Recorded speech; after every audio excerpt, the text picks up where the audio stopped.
वल्अस्र इन्नल इंसान लफ़ी खुस्र इल्लल्लज़ीन आमनू व अमिलुस्सालिहाति व तवासौ बिल हक़्क़ि व तवासौ बिस्सब्र।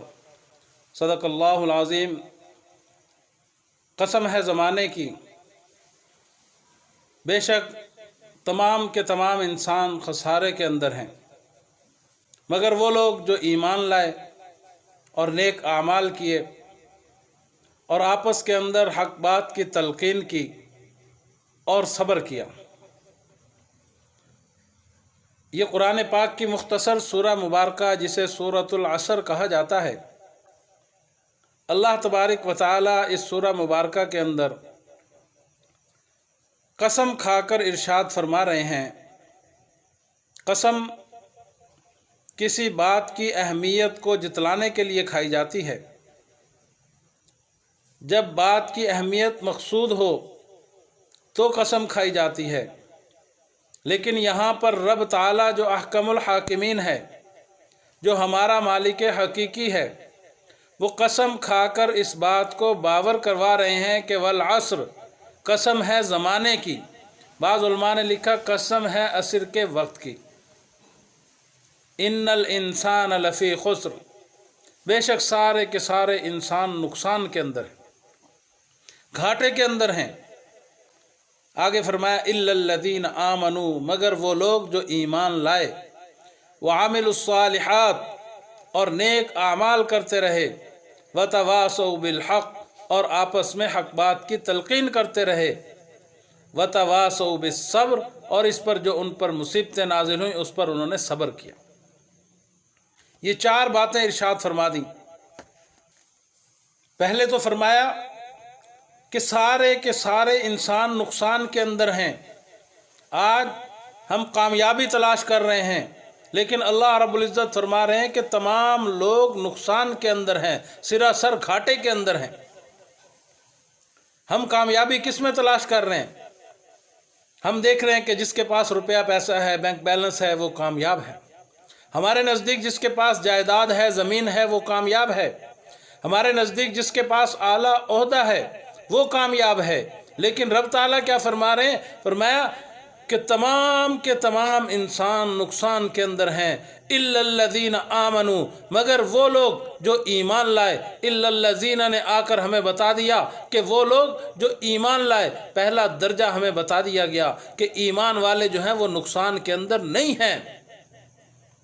अब जो ईमान नहीं लाए वो इस बात से महरूम हो गए, कामयाबी उनसे दूर चली गई। जो ईमान ले आए वो कामयाबी के पहले जीने पर कदम रख चुके। व आमिलुस्सालिहात, उसके बाद फरमाया कि नेक आमाल, जो आमाल हम करते हैं, जो काम हम करते हैं, हर अमल को आमाल का नाम दिया गया। हर अमल को, हमारे अमल को अल्लाह रब्बुल इज़्ज़त ने जांचा कि जो मैंने हुक्म दिया इसे उस हुक्म के मुताबिक ही अमल कर रहा है या उस अमल के ख़िलाफ़ कर रहा है। तो उस हुक्म के ख़िलाफ़ जब हम चलेंगे तो वो हमारा अमल काबिल कबूल नहीं होगा। तो फरमाया कि वो लोग जो नेक आमाल करते रहे, नेक आमाल, उसके बाद फरमाया कि आपस के अंदर वतवासौ बिल हक़, एक दूसरे को हक़ बात की तलक़ीन करते रहे। जब एक दूसरे को हक़ बात की तलक़ीन की गई तो फिर उस पर मुश्किलात सामने आई। उन मुश्किलात पर फरमाया कि सब्र करो, आपस के अंदर एक दूसरे को भी सब्र की तलक़ीन की जाए और ख़ुद भी सब्र किया जाए। तो ये चार चीज़ें बता दी। पहले नंबर पर ईमान, दूसरे नंबर पर आमाल, तीसरे नंबर पर दावत व तबलीग का काम जिसे हम कहते हैं कि एक दूसरे को हक़ बात की तलक़ीन करना, एक दूसरे को बताना कि ये आमाल जो तुम कर रहे हो इसके अंदर तुम्हारा अमल जो है वो नबी के तरीके के मुताबिक है या नबी के तरीके के ख़िलाफ़ है, अल्लाह के हुक्म के मुताबिक है या अल्लाह के हुक्म के ख़िलाफ़ है। तो उस पर मुश्किलात जो आ खड़ी हों, उन मुश्किलात पर सब्र करना, ये चार बातें जिस शख्स के अंदर आ गईं, फरमाया वो कामयाब है। उसके अलावा जितने भी लोग हैं तमाम के तमाम नाकाम। अब ईमान सबसे पहली चीज, तो ईमान हमारा कैसा होना चाहिए?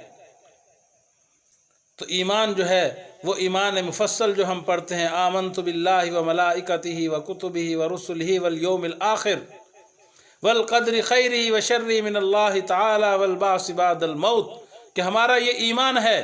میں کہہ رہا ہوں کہ میں اللہ پر ایمان لایا، آمنت باللہ، میں اللہ پر ایمان لایا، وملائکتہ، اور اللہ کے فرشتوں پر ایمان لایا، ورسلہ، اور اس کے رسولوں پر ایمان لایا، وکتبہ، اور کتابیں جو اس نے نازل کی ان پر میں ایمان لایا، اور آخرت کے دن پر ایمان لایا، والیوم الآخر والقدر خیرہ وشرہ، اور جو اللہ رب العزت کی طرف سے میری تقدیر لکھ دی گئی، خیر میں لکھ دی گئی یا شر میں لکھ دی گئی، وہ اللہ کی طرف سے ہے، من اللہ تعالی، اللہ کی طرف سے ہے، والبعث بعد الموت، اور مرنے کے بعد دوبارہ جی اٹھنے پر ایمان رکھنا۔ تو آج ہمارے ایمان کی یہ حالت ہے کہ اس وقت جن حالات سے ہم گزر رہے ہیں، اگر انہیں دیکھا جائے تو اس میں ہمارا ایمان بالکل کمزور، کیا ہمیں نظر ہی نہیں آتا کہ ایمان ہمارے پاس ہے بھی یا نہیں،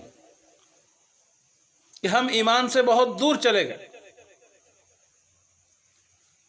کیونکہ ایمان تو ہم سے یہ تقاضا کر رہا ہے کہ اللہ کو ایک ماننا، اللہ کے علاوہ کسی کو اس کا شریک نہ ماننا، اللہ کا شریک کوئی نہیں، اللہ کا ساجی کوئی نہیں، اللہ کا ساتھی کوئی نہیں، اللہ کے ساتھ اس کائنات کا نظام چلانے والا کوئی نہیں، یہ تمام کائنات اکیلا اللہ رب العزت کی ذات چلا رہی ہے۔ سورج مشرق سے نکلتا ہے، مغرب میں غروب ہوتا ہے، آسمان پر رات کو ستارے نکل آتے ہیں، چاند آسمان پر چمکتا دمکتا نظر آتا ہے، اس سارے نظام کو چلانے والا اللہ ہے، ہوائیں چلانے والا اللہ، آسمان سے بارش برسانے والا اللہ، ہواؤں کو تیز چلانے والا اللہ، پتوں کو درختوں پر لگانے والا اللہ، ریت کے ذرات کا علم اللہ کے پاس، اس کائنات کی ہر شے کا علم اللہ کے پاس۔ تو جو لوگ اللہ پر ایسا ایمان رکھے کہ جو ہوتا ہے وہ اللہ سے ہوتا ہے، مخلوق سے کچھ نہیں ہوتا، وہ کامل ایمان والا ہے۔ اور پھر اس کے عمل کے اندر یہ چیز نظر آئے کہ وہ اللہ کے حکموں کے مطابق عمل کر رہا ہے، جو اللہ نے حکم دیا کہ نماز پڑھو، روزہ رکھو، حج کرو، زکوٰۃ ادا کرو، جو اللہ رب العزت کی طرف سے حکم آیا اس حکم کو نبی کے طریقے پر کرنا، کہ محمد عربی صلی اللہ علیہ وسلم نے نماز کیسے پڑھی وہ عمل قابل قبول ہوگا، محمد صلی اللہ علیہ وسلم نے روزہ کیسے رکھا ہم ایسے روزہ رکھیں گے تو ہمارا وہ روزہ قبول ہوگا، اگر ہم نبی کے طریقے سے ہٹ کر چلیں گے، کسی غیر کے طریقے پر چلیں گے تو وہ قابل قبول نہیں ہوگا۔ جب ہم نبی کے طریقے پر چلیں گے تو پھر راستے کے اندر رکاوٹیں کھڑی ہوں گی۔ جب ہم دوسروں کو بتائیں گے کہ یہ نبی کا طریقہ ہے، میرے نبی نے ایسے نماز پڑھی، تو ہمیں روکا جائے گا، ہمارے راستے میں مشکلات کھڑی کی جائیں گی۔ ان پر فرمایا کہ آپس میں ایک دوسرے کو حق بات کی تلقین بھی کرنی ہے، اور اس کے علاوہ اس پر جو آزمائش آئے، جو پریشانی آئے، جو مشکل کھڑی آئے، اس پر تم نے صبر کرنا ہے۔ ان اللہ مع الصابرین، اللہ صبر کرنے والوں کے ساتھ۔ تو یہ چار چیزیں اخلاقیات میں بھی آ جاتی ہیں کہ ہمارا ایمان ہوگا تو ہم دوسروں کو بھی اللہ کی مخلوق سمجھیں گے، ہم دوسروں کے ساتھ تابعداری سے پیش آئیں گے، دوسروں کے ساتھ اخلاق سے پیش آئیں گے، دوسروں کے ساتھ خندہ پیشانی سے پیش آئیں گے۔ جب ہم اللہ رب العزت پر ایمان رکھتے ہوں گے، ہمیں معلوم ہوگا کہ اس کائنات کو نظام کو چلانے والی ذات اللہ کی ذات ہے۔ جب ہم اللہ پر ایمان رکھیں گے تو اللہ کے حکموں کو بھی بجا لائیں گے، پھر اللہ سے ڈریں گے، ہمارے سے کوئی ایسا عمل صادر نہیں ہوگا جو اللہ رب العزت جس سے ناراض ہو جائے، کہ ہم نے اعمال ایسے کرنے ہیں کہ جن میں اللہ رب العزت نے ہمیں حکم دیا ہے کرنے کا، جن اعمال سے منع کر دیا وہ کام ہم بالکل نہیں کریں گے، کیونکہ ہم ایمان لا چکے۔ ایمان کی بنیادی وجہ یہی ہے کہ جب ایمان مضبوط ہوگا تو ہمارے قدم خود بخود مسجد کی طرف جائیں گے، ایمان مضبوط ہوگا، ہمارے جسم کے اعضاء سے صادر ہونے والے اعمال وہ اللہ رب العزت کے حکموں کی تابعداری کرتے ہوئے نظر آئیں گے۔ اور پھر ایمان والا شخص اگر کہیں کوئی برائی ہوتے دیکھ لے تو وہ رہ نہیں سکتا، وہ ضرور اسے منع کرے گا۔ ایمان والا شخص मुबल्लिग होता है, दावत व तबलीग का काम करने वाला होता है कि अल्लाह के नबी ने हमेशा जो है दावत व तबलीग का काम किया। अल्लाह के नबी ने आकर कलमा हक को फारान की चोटियों पर बयान किया। अल्लाह के नबी ने लोगों से कहा क़ूलू ला इलाहा इल्लल्लाह तुफ़्लिहून, लोगो ला इलाहा इल्लल्लाह कह दो कामयाब हो जाओगे। वो अल्लाह के नबी का पहला कलमा था कि पहले लोगों को बुलाया, चादर लहरा कर फरमाया कि लोगों अगर मैं तुम्हें कहूँ इस पहाड़ के पीछे से एक लश्कर आ रहा है जो तुम पर हमला आवर होगा तो क्या तुम मेरी बात को मानोगे? लोगों ने कहा कि तुम सादिक व अमीन हो, हम आपकी बात को मानेंगे। तब आपने फरमाया क़ूलू ला इलाहा इल्लल्लाह तुफ़्लिहून, लोगो ला इलाहा इल्लल्लाह कह दो कामयाब हो जाओ। लेकिन क्या हुआ कि आपकी बात पर लब्बैक कहने वाला कोई मौजूद ना था, बल्कि आपके सके चचा ने अपने हाथ के अंदर पत्थर उठाया और फरमाया तब और कहा तब्बन लका या मोहम्मद, ए मोहम्मद तू हलाक हो जाए, तेरे दोनों हाथ टूट जाएं। रब ताला ने अपने महबूब के दिफा के अंदर आसमानों से जिब्रील को भेज दिया, फरमाया तब्बत यदा अबी लहब व तब, ए अबी लहब तू हलाक हो जाए और तेरे दोनों हाथ टूट जाए। तो अब ऐसे हालात के अंदर जब हम सब्र करेंगे तो फिर रब ताला की मदद हमारे साथ होगी। जब हम सब्र करेंगे तो रब ताला अपनी रहमत के फरिश्ते हमारे साथ कर देंगे। और फिर आखरत के अंदर, आखरत पर हमारा ये ईमान है कि वल बाअस बादल मौत, के मरने के बाद दोबारा जी उठना, ये हमारा ईमान है। और इस ईमान के होते हुए हम इस दुनिया के अंदर अल्लाह रब्बुल इज़्ज़त पर ईमान रखते हुए ऐसे आमाल हमसे सादिर होंगे। हमें पता होगा कि हमने मरने के बाद दोबारा जी उठना है, इसलिए हम कोई ऐसा अमल नहीं करेंगे। हमें पता है कि आखिरत में हमने रब ताला के सामने खड़े होना है, आखिरत में रब ताला के हुजूर हमारी पेशी होनी है और रब ताला ने हमसे पूछना है कि दुनिया के अंदर तुम्हें सेहत दी थी, तुमने क्या किया? तुम्हें जवानी दी थी, तुमने क्या किया? तुम्हें इल्म दिया था, कैसे खर्च किया?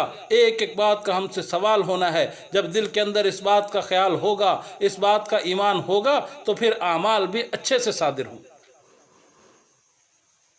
तो इसलिए मेरे दोस्तों, अल्लाह रब्बुल इज़्ज़त ने जो हमें ये 4 बातें बता दी, इन पर हम अमल करेंगे तो दीन पर पूरे के पूरे चलने वाले हम हो जाएंगे। फिर अल्लाह रब्बुल इज़्ज़त भी हमसे राज़ी होगा, फिर अल्लाह रब्बुल इज़्ज़त का नबी हमसे राज़ी होगा। कल हौज़ कौसर पर आप अलैहिस्सलातु वस्सलाम से जब मुलाकात होगी तो अल्लाह का नबी अपने हाथ से हमें हौज़ कौसर पर जाम अता फरमाए। अल्लाह रब्बुल इज़्ज़त से दुआ है अल्लाह हमें अमल की तौफ़ीक़ अता फरमाए। वमा अलैना इल्लल बलाग़।